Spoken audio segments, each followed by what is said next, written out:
राम राम मंडळी, कलम 302 या आपल्या मराठी चॅनलमध्ये आपलं स्वागत आहे. आज बऱ्याच दिवसांनी योग आला तुम्हाला काहीतरी सत्यकथेवर आधारित हॉरर सांगायचा. आणि हा विषय असा आहे की निम्म्या लोकांचा विश्वास असतो, निम्म्यांचा नसतो.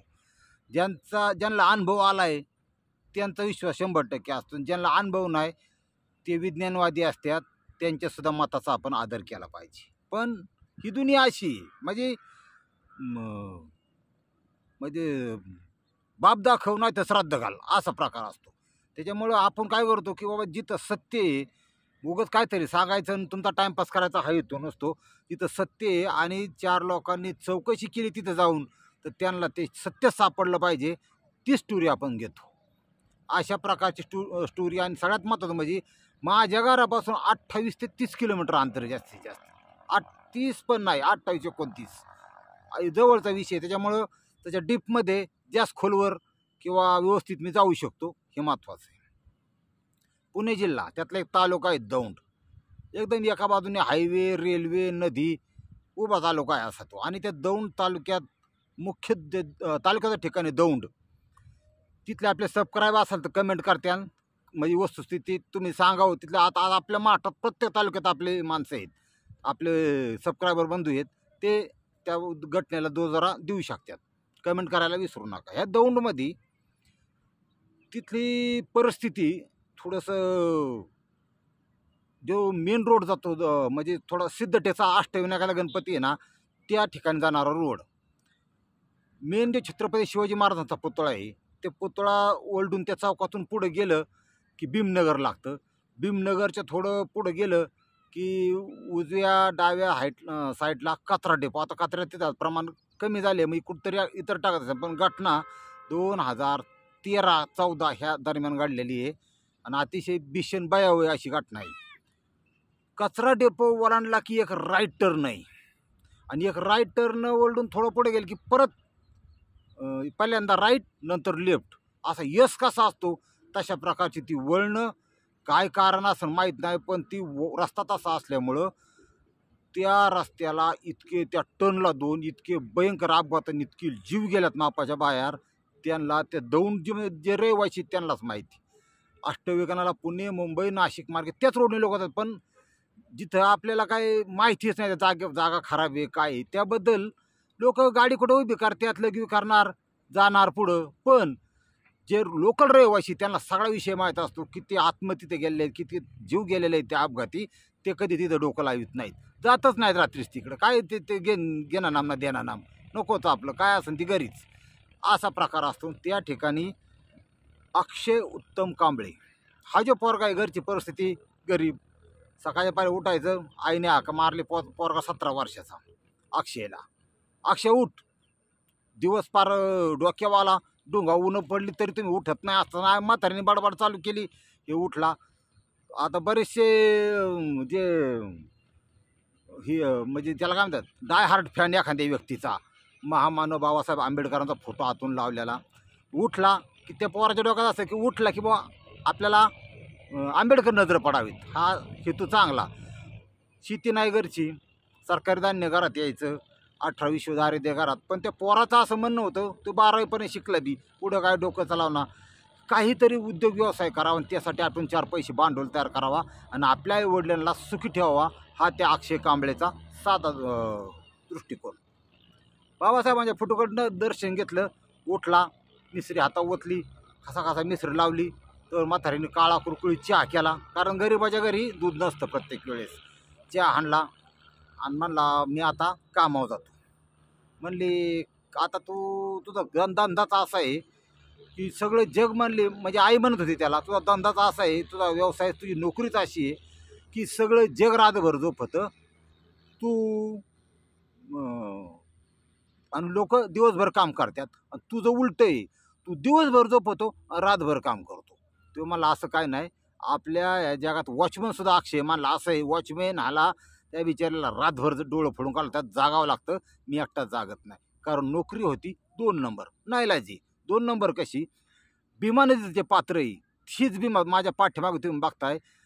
पुण्याकडून येते मुळा मुठा, तिकडनं भीमाशंकरून येते इंद्रायणी आळंदीवरून, यांचा संगम होतो इथून 5-6 किलोमीटर पाठीमागं रांजणगाव सांडस. त्या सगळ्या एकत्र झाल्या की ही बनते भीमा. हीच पुढे जाऊन पंढरपूरला चंद्रभागा होते.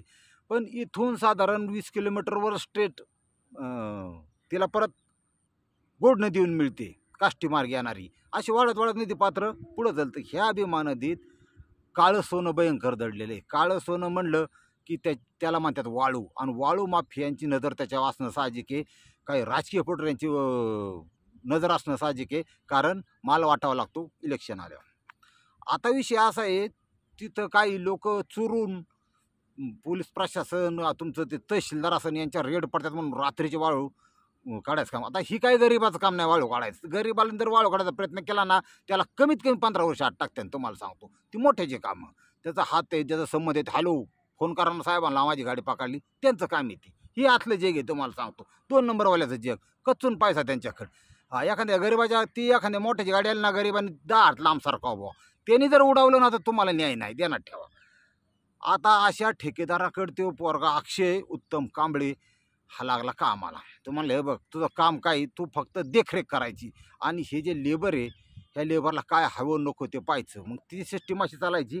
2013-14ला JCPनी वाळू काढायची. JCPनी वाळू इकडं चाळा लावायची, ती बकेट चाळ्यात वाचायचं, मोठी मोठी बाजूला जायची, बारकी बारकी आत पडायची. मग लेबर होतं खाली 10-12, ते लेबर काय करायचं, चाळलेली वाळू काना काना काना भरायचं, टेलर भरायची, आणि ते डम्पिंग अशा ठिकाणी न्यायची, तिथून ट्रक भरता यायची, आणि ट्रक आपली विक्रीला जायची ताडपत्री मारून. आता हा असा व्यवसाय. तिथं त्या मोठ्या वाळू माफियांनी ह्या अक्षयला ठेवलं कामाला. 400 रुपये हाजरी. म्हणजे 2013ला 400 लय झाले, आजच्या 700 रुपयासारखं येते. हा एवढा फरक झाला आहे 14पासून. 13मध्ये तो मला सांग काय लागतंय काय नाही, मला माझ्या फोनवर, आणि टिपाण वही ठेवायची, पेन ठेवायचं, आणि टिपाण करायचं फक्त. किती ट्रॅक्टर वाहतात त्याचं, ट्रॅक्टरचं नंबर. मला लय सोपं काम आहे, बसून काम आहे म्हणला, फक्त ऑर्डरचं काम. असं म्हणून त्याने कामाला लागला. ज्या दिवशी आईने त्याला संध्याकाळी 5:30-6ला उठावलं, म्हणली जा कामाला जा, टाईम झाला आहे आता, कारण 8 वाजता वाहन येणार होती. मग हा आपला मला जेव्हा बेवा नको, मी मारीन नंतर चक्कर, गेला निघून कामावर. अक्षय कांबळे जसा कामावर गेला त्या ठिकाणी JCP आलं. JCP ड्रायव्हर त्या दौंड शहरामध्येच होता, मोहम्मद भाई. हा मुस्लिम समाजाचा एक ड्रायव्हर, पण त्या मोहम्मद भाईचं त्याच्या धर्मावर, त्या मोहम्मद भाईचं त्याच्या धर्म आहे त्याच्या इतकं प्रेम होतं की तो 5 टायमाचा नमाजी माणूस होता, आणि सरळ मार्गी होता. ते काय कुठं वाकडं तिकडं करत नव्हता. आणि हा अक्षय कुठं राहिला आहे तुम्हाला सांगतो. पूर्वी दौंडमध्ये सैतान गल्ली म्हणून एक फेमस गल्ली होती. आता ते कसं आहे, नावाला काय पर्याय नाही, त्याचं नाव सैतान गल्ली त्या गल्लीचं. पण तिथं खाटीक समाज, तो पण मुस्लिम समाजाची बागे कुरेशी म्हणतात, तो खाटीक समाजाची संख्या तिथं वाढत गेली. आणि त्या समाजाने म्हणले अरे काय नाव आहे आपले जसं सैतान गल्ली, आपण नामकरण चेंज करू. आणि मग सैतान गल्ली कॅन्सल केलं, त्या गल्लीचं नाव खाटीक गल्ली ठेवलं. आज पण त्याला खाटीक गल्ली म्हणतात. असं द्या. आणि सगळ्यात अलीकडे होतं ते अक्षयचं घर होतं. आणि तिथून तेच मार्ग तुम्हाला सांगितलेला, भीमनगर ओलांडलं की कचरा डेपो ओलांडलं की ते 2 टन, आणि त्याच्या पुढे गेलं की खोरवडी म्हणून गाव पलीकड मध्ये रेल्वे स्टेशन, त्या रेल्वे खाली सुद्धा मरणाची माणसं मेल्यात. आमच्या स्वतः माझ्या गणपती मंडळातला 2006 साली एक मुलगा तिथं आत्महत्या केली. तर त्याचं तुकडं 1 किलो, अर्धा किलो, 1.5 किलो असे ह्याच्यात मी स्वतः माझ्या सकट इतर सहकार्याने उचलून PM ला नेलं. म्हणजे तिथं फार जीव गेले त्या रेल्वे ट्रॅकपाशी. बिशेन रोड, डेंजर रोड, आणि लय स्पीड. आता तर कसं झालं आहे, पलीकडे एक कारखाना झाला आहे दौंड शुगर म्हणून, तो रस्ता मोठा ना असा गुळगुळीत केला आहे. म्हणजे महाराष्ट्रातला एक नंबरचा रोड तुम्हाला कुठे फायदा असेल तो रोड आहे बघा. ते कुठून आणला होता का, बाकी रस्त्यानं चाललं नवा डांबरी असून द्या, गाडी अशी करणार. पण त्या रोडने चाललं ना असं वाटतं आपण विमानाच्या ट्रॅकवरून चाललो काय. इतकं अप्रतिम दर्जाचं उत्कृष्ट रोड येते, हे ज्यांना आहे त्यांना माहिती. त्या ठिकाणी नदीपात्रात उतरले हे. आता नदीपात्र त्या रस्त्यापासून 3 किलोमीटर आहे. गावाकडे कसं असतं, डांबरीच फक्त. डांबरी ओलांडलं की कच्चा रस्ता, चकार, ट्रॅक्टरच्या चाकारी, त्याच्यात पाणी, ऊसाचं क्षेत्र, तिथून पाणी जास्त झालेलं येणार, खाली वगळीत सगळ्या रस्त्यावर पाणी, मोटरसायकलकडे निघणार, असा राडा सगळा. पुढं अर्धा एकराचं कुराण काय याला म्हणतात इकडं, सगळी जंगली झाडं, आणि खाली नदीपात्रामध्ये ह्यांचा कार्यक्रम चाललेला सगळा. एक पंटर कुठं बसवलेला, दौंडमध्ये त्या नाक्याव एक पलीकडच्या नाक्याव का पोलीसची गाडी बिडी दिसली तर पटकून तो फोन करा, हे पडणार तिथे बी लगेच पांगापांग ट्रॅक्टर पांगापांग सुपडा साफ पोलीस युस्तवर. आणि मध्ये थोडं पाणी होतं त्यामुळे पोलीसची गाडी काही लगेच येत नाही, असा हिशोब असतं तो. ती 2 नंबर करणं स्वतःला अवघड काम आहे हो. ज्यांनी करावं त्यांनीच करू जाणं. 9 वाजल्या 9:30 वाजल्या त्या दिवशी होती अमावस्या. आता हे लोकांचं ते रोजचा जे उद्योग आहे ना, आज अमावस्या आहे का पौर्णिमा आहे का एकादशी ह्यांच्या काही डोक्यात नसतं तसलं. आपला दिवस बार व्हायचा आणि बरेचसे असे लोक कॅलेंडर रोज बघत नाहीत. ते चालू होतं 9:30च्या 9:15 9:30च्या आसपास फोन आला मालकाचा अक्षय कांबळेला. म्हणलं अक्षय काय करतो? काय नाही म्हणला, आत्ता सुरुवात झाली 3 खेपा गेल्यात, सगळं व्यवस्थित आहे म्हणला. म्हणला त्या गाड्यांनी जेवलेलं नाहीत, त्यांना जेवणाची सगळी सोय कर. बरं काय काय आणायचं? मालकाने सांगितलं गायच्या पुड्या, बिडीचा पुडा, सिगरेटची 2 पाकिटं, 6 देशी दारूच्या बाटल्या, 4 मटन बिर्याणी आणि अजून एक काहीतरी सांगितलं. असं गांजाची पुडी 100 रुपयाची. हा मटेरियल रातपाळीला दिवसभर रातची वाढू काढायला लागतो बरं का, ध्यानात ठेवा, कारण लेबर आहे ते. तेवढं आणायचं आणि त्यांना दे. ते परत 6 पाण्याच्या बाटल्या, हे असं सांगितलं. म्हणला साहेब घेऊन येतो, त्याला काय ती खातच असतं, ते फक्त जाऊन घेऊन यायचा विषय असतो. 9:45 वाजल्या त्या.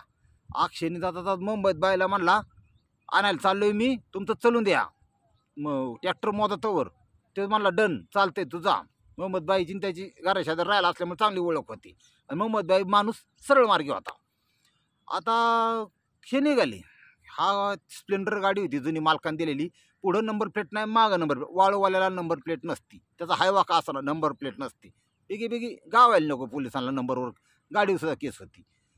ती स्प्लेंडर घेतली, त्या चिखलाच्या चारात टाकली. एका स्प्लेंडर तुम्हाला ती चालवते त्यांना माहिती, ती अशी चिखला चालायची. मला पाण्यातून घातल्यावर ती गुतत नाही पाण्यात, म्हणजे मडगाड जाम होत नाही. पाण्याच्या चाकाराने आपली चर चर चर पाणी सोडित. तो 10च्या आसपास लागला दौंड. दौंड काय येतं 3 मिनिटाच्या अंतरावर. 3-4 मिनिटात त्या दौंडमध्ये गेला. पहिल्यांदाच किराणा दुकानातून जे लागते ते व्यसनाचं साहित्य घेतलं. मटण आपलं बिर्याणीवाला होता त्या, मटण बिर्याणीवाला, त्याच रोडला तिथे गेला. म्हणला 4 मटण बिर्याणी. म्हणला कुठे न्यायचे? म्हणलं आपलं नदीला न्यायचे, खाली वाळूच काम चाललंय ना, तिथं न्यायची. तो जो विकणार आहे तो वयस्कर माणूस होता, तो हुशार होता. त्याने म्हणलं अक्षय माझा ऐक, आज तू बिर्याणी नेऊ नको. चायला मला असं कसं नेऊ नको? मालकाचा फोन आलता, मला ती जोडीने हानीन नको. म्हणला तू काही कर पण नेऊ नको माझा ऐक. नाही नाही मला द्या, 5 मिनिटात जाईन, त्याला काय दावा बी कुठं लय लांब आहे आणि फोन आहे माझ्याकडं. त्यांनी दिली पार्सल बांधून यांनी बांधून घेतलं व्यवस्थित. गाडीला यांनी पुढं लटकावल्या त्या काळ्या पिशव्या, चिकन आणायला किंवा बिअरची बाटली जगाला दिसत नाही म्हणून. बघा क्वार्टर बिटर कशात असती, काळ्या बाटलीत काळी पिशवी, चिकन काळी पिशवी, मटण काळी पिशवी, का काळं काम करायची. ती लावली हँडलला, मारलं दांडकं की निघाला परत. तो जसं त्या टर्नला आला, आता तो निघाला कुठून? दौंड शहरातून. छत्रपती शिवाजी महाराजांचा पुतळा ओलांडला. पुढं लागलं भीमनगर डाव्या बाजूला, उजव्या बाजूला थोडं डाव्या बाजूला जास्त करे भीमनगरची. आणि भीमनगर ओलांडलं, थोडा पुढे गेला की कचरा डेपोचा उग्र घाण बेकार वास, वरण भात इटलेले वास तसलं तिकडे टाकलेलं, त्याचा वास आला ती कचरा डेपोचा. आणि मग ते नाकाला कसं तरी होतं थोडा वेळ. मला आले जाईन पाटकुनी पुढं अजिबात म्हणजे वर्दळ नव्हती, काय नव्हती. वर्दळ जर असती तर लाईट दिसते, रात्रीचा काही विषय नाही. मग ह्याच्या डोक्यात काय, फक्त अशी मधून पळणारे डुकरं हुकवायची. डुकरं लय पळते तिथं, कचरा म्हणलं की डुकरं लय. एक मादी त्याच्या मागं 26 पिल्लं, लय आवड. ती निघाला पहिला टन. जसा त्याने ओलांडला तसं त्याला असं जाणवलं की आपली गाडी कुणीतरी मागून वडीत आहे, त्या गाडीचा जीव गेल्यावानी. आयला म्हणलं हिला काय झालं बा. 2रा टन पुढं होता. 2रा टन पैसे युस्तवर ती गाडी फक्त रेस व्हायची आणि पुढं पळत नव्हती. लय दामाने पाहिजे, सायकल चलन अशी. ह्याच्या डोक्यात हे जो अक्षय, हा 17 वर्षाचा पोरगा, असा रगाट पोरगा, रगील पोरगा, आणि काम, आपला मालक, आपला पगार ही त्याच्या डोक्यात. ते बुतन ख्यातन दुनियादारी ही त्याच्या डोक्यातच नाही. त्यामुळे त्याला घाबरायचं काय कारण होतं. पण तो काय म्हणला, त्याला ही क्लसपेट गेली काय ना, आपण लय कशात बी गाडी घालतो, त्याच्यामुळे त्याचा जीव गेला. पण आता काय म्हणलं जवळ आलंय असं म्हणून त्यांनी पळस गेअर कमी करून दाबली, रगाडली. ती थोडी अशी ढिल्ली झाल्यासारखी झाली. परत निघाला तसा. पण त्याच्या डोक्यात आलं नाही की कुणीतरी ओढतं, हे त्याच्या डोक्यात आलं नाही, किंवा भूत आहे हे त्याच्या डोक्यात नाही. आणि मग तिथं काय अर्धा किलोमीटर खोरोडी पुढं अर्धा किलोमीटर पुढे की डाव्या साईडला नदीकडे जायला झाला कच्चा रोड चालू. त्या साईडला ऊस, त्या साईडला ऊस. रात्रीचे 11:15 वाजलेले. पुढं घनदाट असं जंगल. आता ते जंगल आणि ऊस ह्याच्यामध्ये तिथले लोक असतील त्यांनी कमेंट करा प्लीज. लय जुनं असं लहानच म्हसोबाचं मंदिर आहे. आणि एक धनगर समाजातील व्यक्ती त्याकडं 1.5 खंड्या मेंढर होती. 1 खंडी म्हणजे 20, 1.5 खंड्या 30. त्याला लक्ष्मी धनगर मेंढर नाही म्हणत, लक्ष्मी म्हणतो. लक्ष्मी त्याकडे 30 लक्ष्मी होती. आणि त्या धनगराचं वैशिष्ट्य असं होतं, त्याला आता ते रानावनात राहणारे लोक आहेत त्या माणसाला त्या जे म्हसोबाचं मंदिर होतं ती जागा तिथली थोडीफार मोकळी. इकडं मग ऊस आहे, तिकडं नदीवरून वाहणारी आहे, जंगल आहे. पण त्याच्या मेंढरांना तिथं कधी दगा फटका झाला नाही का, तर त्या म्हसोबाच्या ते पटांगणात असायचा. त्याची कारभारीन बारकी पिलवळ असती कोकरी ती, आणि एक कुत्रं होतं काळं.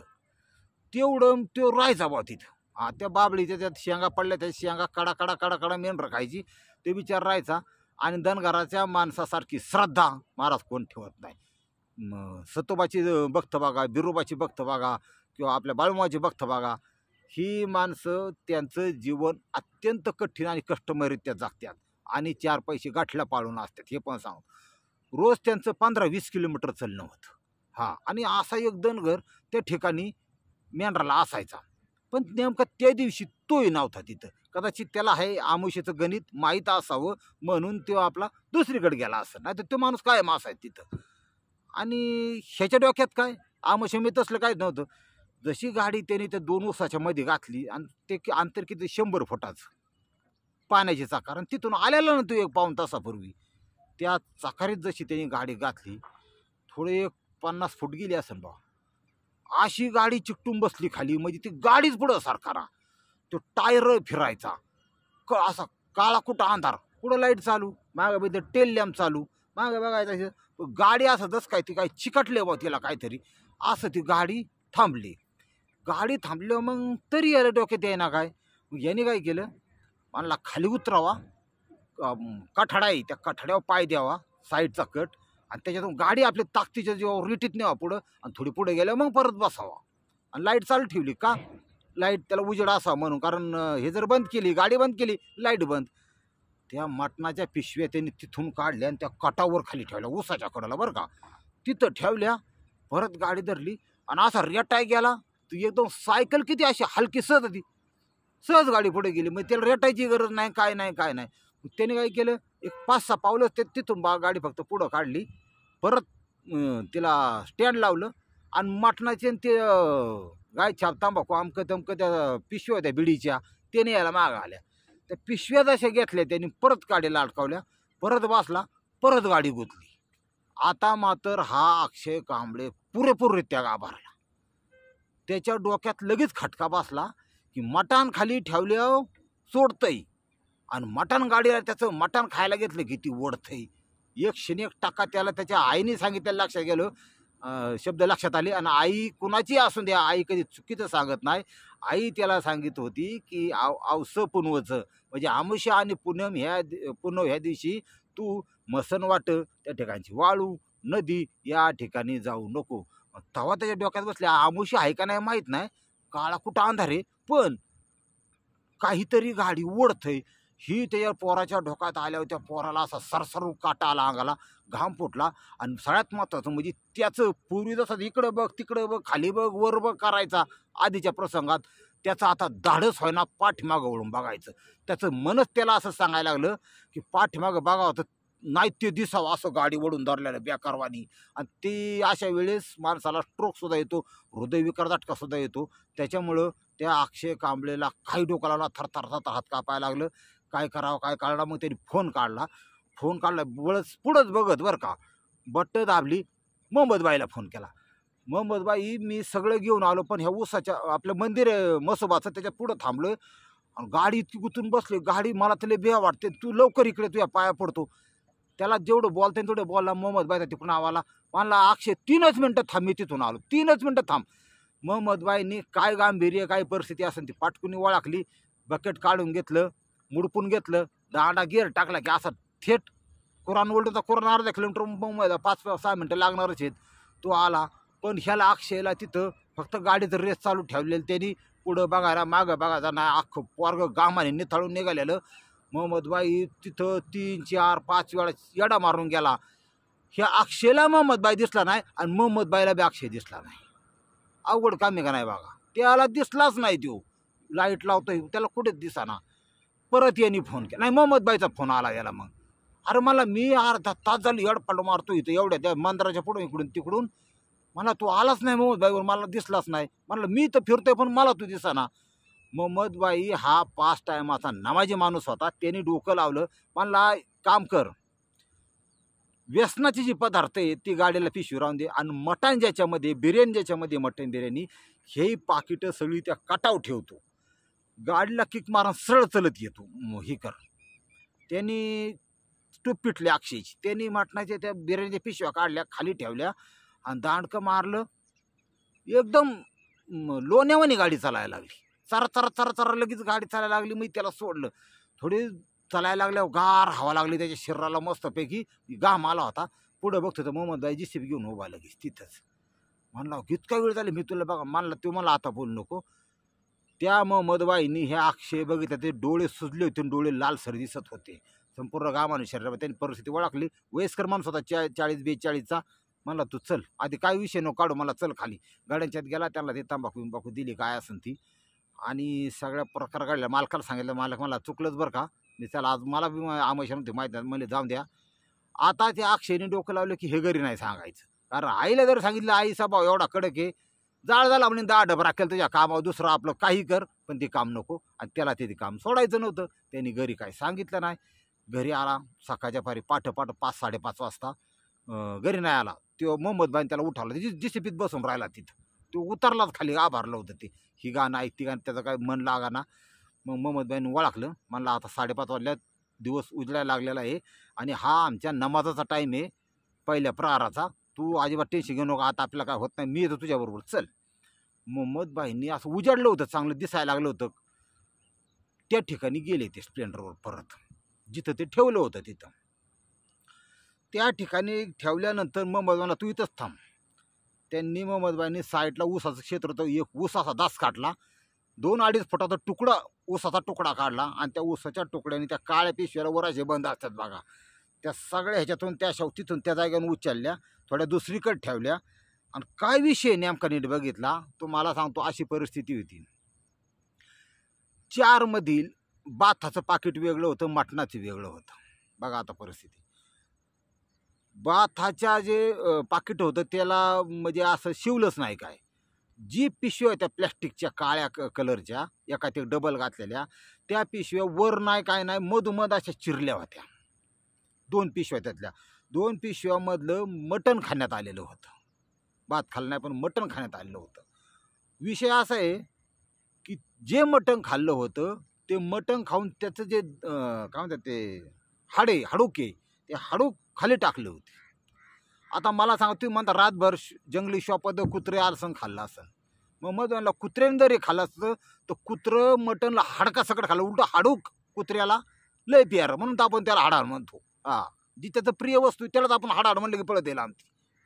हाडका सकट मटण खाल्लं असतं कुत्र्यांनी फक्त त्याचं ते बाऊ खाऊन नुसतं हाडूक कसं काय टाकून दिलं.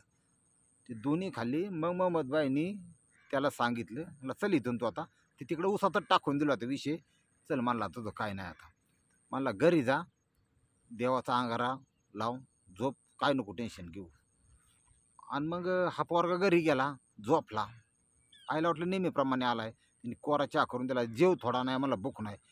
आता ती आई आहे महाराज, तिने पोटात बी सांभाळलंय, गुमुद बी काढलाय त्याचा, लहानाचं मोठा केलेला किडा आहे. म्हणली तुझं छळींद्र आज वेगळंच दिसतंय रे अक्षय. म्हणजे काय झालं, तुझं तोंड सुजलं दिसतंय, तुला ताप आहे, आणि तुझं तोंड असं डोळे कशी काय लाल झाली एवढी काय. आता म्हातारी काढा, नाही मला जागरण मिळत असेल, मला रोज काय जागत नाही का तू, मला तुझं वेगळी ताप आलाय, तुला दवाखान्यात जाऊन ये, मी तुला पैसे देते 50 रुपये 100 रुपये. आता म्हातारीच्या पुढं इलाज नव्हता. म्हातारी म्हणली जा, म्हणलं जावं लागणार म्हणला. मग नाही होऊन करून त्यांनी अक्षयने आईला सांगितलं की मला असा विषय झाला. आणि मग जुनी माणसं आहेत, त्यांना ह्या बाबतीत त्यांचं शिक्षण कमी असून द्या पण अशा बाबतीत नॉलेज परफेक्ट असतं, त्यांना काय करावं काय नाही करावं ते कळतं. मग मोहम्मदबाईचा फोन आला. म्हणला ते आमका दर्गा आहे तिथं, तो बुवा दुन्हीचा काय अंगार आहे ते लावून ये. दुन्हीचा अंगार लावून आला दर्ग्यावर जाऊन, पण त्याला अक्षय म्हणला काही फरक पडला नाही. मग इथं आला. मग म्हातारी म्हणली तिथं काय देवबिव आहे का? म्हणली मसोबाचं आहे ना. मग ते मसोबाचं काय असेल ते केलं, तिथं काय ते वाहिलं, सिंदूर लावला आणि दर्शन घेतलं.